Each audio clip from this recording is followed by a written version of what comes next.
বৃশ্চিক রাশি। বৃশ্চিক রাশি আপনার জন্য এই সপ্তাহে কি অপেক্ষা করেছে? শরীর স্বাস্থ্যটা আপনার কি খুব ডিস্টার্বেন্সে চলছিল?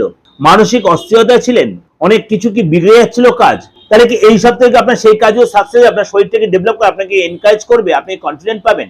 দেখুন না, প্রোগ্রামটা অবশ্যই ফলো করুন। দেখলে অনেক কিছু আপনার হয়তো না পাওয়ার জিনিস পেয়ে যেতে পারেন। তাই জন্য প্রোগ্রামটা অবশ্যই আপনাকে পুরোটা শুনতে হবে। তাহলে চলুন এবার আমরা মেন প্রোগ্রামে যাই, সেখানে বিস্তারিত আলোচনা করব। কিন্তু আপনাদের কাছে আমার একটা হাত জোড় করে রিকোয়েস্ট, আমার এই প্রোগ্রামটা কন্টিনিউ করার জন্য বা ভালো ভালো কিছু থিম পাওয়ার জন্য, বাস্তবিক প্রোগ্রামটা পাওয়ার জন্য আমার চ্যানেলটা অবশ্যই সাবস্ক্রাইব করে রাখুন, আর অবশ্যই নোটিফিকেশন বেলটা অন করে রাখুন, আর আপনার সবার মধ্যে শেয়ার করে দিন। আমার এই বাস্তব ভিত্তিক প্রোগ্রাম সবাই পেয়ে যেন সবাই আনন্দিত হয়, উপকৃত হয়, তারা যেন নিজের চলার পথে পাথেও করেন আমার এই প্রোগ্রাম। তাহলে তাদের জন্য কোনো অসুবিধার সম্মুখীন যেন আপনি বা আপনার হিতাকাঙ্ক্ষী লোকেরা যেন না হয়, এটার জন্য আপনাদের কাছে এইটাই আমার বাস্তবিক, এইটাই হচ্ছে আমার পাওনা। নমস্কার। আজকে সাপ্তাহিক রাশিফল নিয়ে আলোচনা করব, অর্থাৎ সাপ্তাহিক রাশিফলটা জুন মাসের শেষ এই সপ্তাহটা আর জুলাই মাসের শুরু। এবং জুলাই মাসের শুরু বা জুন মাসের শেষ, তাহলে গ্রহ রাশির সিচুয়েশন তার মধ্যে কিন্তু একটা ডিপেন্ড করছে। সাপ্তাহিক রাশি বলে গ্রহ রাশি বেস করে দিতে মেনলি হচ্ছে চন্দ্র রাশির উপর বেস করে, চন্দ্র মুভিং এর উপরে। সুতরাং এই যে চন্দ্রের মুভিং এর উপর বেস করে, কেননা চন্দ্র প্রতি সোয়া দুদিন অন্তর অন্তর তার রাশি চেঞ্জ করছে, অর্থাৎ জুলাই সপ্তাহটা কিছু কিছু রাশির জন্য একটু কিছু কিছু ক্ষেত্রে সাবধানতা অবলম্বন করতে হবে, কিছু কিছু রাশির জন্য যথেষ্ট ডেভেলপ আছে। যেমনি আপনার 4 জুলাই সন্ধ্যাবেলা শুক্রদেব সিংহ রাশিতে প্রবেশ করবে। 4 জুলাই সন্ধ্যাবেলা শুক্রদেব সিংহ রাশিতে প্রবেশ করবে, এবং এই সময় কিন্তু আপনার কিছু কিছু ক্ষেত্রে আপনাকে অনেক বেশি দৌড়ঝাঁপ করতে হতে পারে কাজের সূত্রে বা আদার্স পারপাসে, এবং আপনি তুরন্ত কোনো ডিসিশন নেওয়ার আগে একটু ভেবে চিন্তে নিতে হবে। অনেকে সুযোগ আসবে। ধনুরাশিতে চন্দ্র থাকবে, এবং তারপর আস্তে আস্তে আপনার সেটা মুভ করবে সোয়া দুদিন অন্তর অন্তর। এবং আপনার 29শে জুন বুধ কর্কট রাশিতে বক্রী হবে। এবং আপনাকে একটা কথাই বলবো সব রাশির জন্যই, 29শে জুন কর্কট রাশিতে বুধ বক্রী হবে। সুতরাং আপনাদের সকল রাশির জন্যই বলছি, তাড়াহুড়া করে কোনো স্টেপ নেবেন না, ডিসিশন নেবেন না, কথাবার্তা বলার সময় অবশ্যই সতর্ক থাকবেন এবং ধৈর্য অবশ্যই পেশেন্স রাখবেন। এই সময় কিন্তু আপনার বুঝে শুনে স্টেপ নিতে হবে। এবং যেহেতু শুক্র ধনুরাশিতে চন্দ্র যেহেতু ঘুরবে, সুতরাং সেই সময় কিন্তু আপনাকে সোমবার দুপুরের পরে চন্দ্র যাবে মকর রাশিতে, শুক্রবার চন্দ্র থাকবে ধনু রাশিতে প্রবেশ করে, সেখান থেকে সোমবার দুপুরের পরে চন্দ্র যাবে আপনার মকর রাশিতে। এবং তারপরে আপনার পরপর যেরকম চেঞ্জ হয় সেরকম, এবং বৃহস্পতিবার কুম্ভ রাশিতে চন্দ্র প্রবেশ করবে, বৃহস্পতিবার চন্দ্র কুম্ভ রাশিতে প্রবেশ করবে। এবং আপনার এই সময় কিন্তু কিছু কিছু রাশির জন্য মাথাটা স্থির রাখতে হবে, তাড়াহুড়া করে কোনো স্টেপ আপনি না নেওয়াটাই বেটার হবে। এটা মোটামুটি গ্রহ রাশি একটা সিচুয়েশন আপনাদের কাছে আলোচনা করে। আমি মোটামুটি আদার্স গ্রহ রাশি সিচুয়েশন আপনি জানেনই। সূর্য রয়েছে মিথুন রাশিতে, এবং চন্দ্র বৃহস্পতি রয়েছে আপনার কর্কট রাশিতে, কেতু রয়েছে আপনার সিংহ রাশিতে, শনি রয়েছে মীন রাশিতে, কুম্ভ রাশিতে রয়েছে রাহু। মোটামুটি মেজর গ্রহগুলো, আর মঙ্গল হচ্ছে আপনার শত্রু রাশি বৃষ রাশিতে। এই মোটামুটি আপনার গ্রহ রাশির সিচুয়েশনটা আপনাদের আলোচনা করলাম। আর শুক্র তো 4 তারিখে যেটা বললাম, সে সিংহ রাশিতে প্রবেশ করবে। এই সিচুয়েশনে আপনার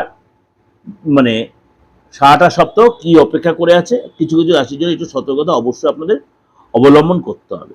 এবার বলবেন রাশি যদি জানা নাই তাহলে আপনি কি করবেন? আপনার হাতটা রয়েছে 12, হাতটা হচ্ছে মেন। আপনার রাশি জানা থাকুক আর নাই থাকুক, অ্যাস্ট্রোলজিতে সবচেয়ে বড় জিনিস হাত, আপনার মনের আয়না।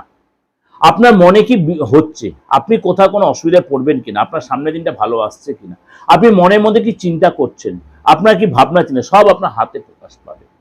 হরোস্কোপটা তো আপনি যখন জন্মেছেন সেই সব ডেট অফ বার্থটা ফেললে, আপনি ল্যাপটপে ফেলুন, আপনি এপিমেজ যখন যাই কোন আপনি সেখানে পেয়ে যাবেন। কিন্তু সেটাই তো সব বিচার্য বিষয় নয়।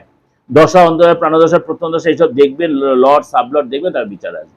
কিন্তু হাত দেখাটা আপনার যদি জানেন, আপনি ইনস্ট্যান্ট দেখবেন। এখনো আপনি যদি পাবলিক প্লেসে ঘোরাফেরা হয়ে যায়, আপনি বলেন আপনি জ্যোতিষী, আগে লোকে হাতটা বাড়িয়ে দেয়, আমার হাতটা দেখে একটু বলে দিন আপনার সময়টা কেমন চলছে। এটা লোকের একটা নেশা, সে অ্যাকচুয়ালি মানুক আর নাই বলুন, লোকের মধ্যে এই নেশাটা কিন্তু এখনো বিরাজমান, স্টিল নাও টুডে। সুতরাং আপনাকে অ্যাস্ট্রোলজিতে মেন কথা হাত দেখাটা জানাটা খুব ভাইটাল ব্যাপার। হাতের প্রত্যেকটা মাউন্টের উপরে একটা বিচার, হাতের সূক্ষ্মাতি সূক্ষ্ম রেখাটা বিচার প্রত্যেকটা। অনেকে বলছেন আমার দাদা ভাগ্য রেখাটা কম, অনেকে বলছে দাদা আমার আয়ু রেখাটা কম। ওই এত সূক্ষ্মভাবে আয়ু রেখার বিচার ছোট হয়ে গেলে আপনার দেখা গেল আয়ু রেখা আপনার হাতে রয়েছে ছোট, আপনার এখন বেঁচে আছে আপনার এখন 82 ইয়ার্স ওল্ড। আপনার হাতে আয়ু রেখাটা এতটাই ছোট, আপনার 82 ইয়ার্স হয়ে গেছে, তাও আপনি বেঁচে আছেন, আপনি বা আপনার ফ্যামিলির কারো দেখুন আপনি। তাহলে আপনার কোন রেখার জন্য আপনি সেটা বেঁচে আছেন, কোন রেখার জন্য আপনি বেঁচে আছেন। আপনার জমি জায়গা প্রচুর থাকার কথা, এমন সিচুয়েশন হাতে দেখা যাচ্ছে, কিন্তু আপনার নিজের বাড়ি কোন দিন আপনি ভাড়া বাড়ি দিয়ে কাটিয়ে দিলেন। বা আপনি সরকারি চাকরি করছেন, চাকরিটা কোনো পার্মানেন্টলি আপনি হলেন না, কোনো হলেন না, হয়তো 2 বছর আপনার রিটায়ারমেন্টের সময় আছে, আপনি তখনও কিন্তু ওই কন্ট্রাকচুয়াল বা এইভাবেই রয়ে গেলেন। আপনি হয়তো অ্যাকচুয়ালি মানেনই না, কারোর কাছে গেলে হয়তো কিছুটা ডেভেলপ হতে পেতেন।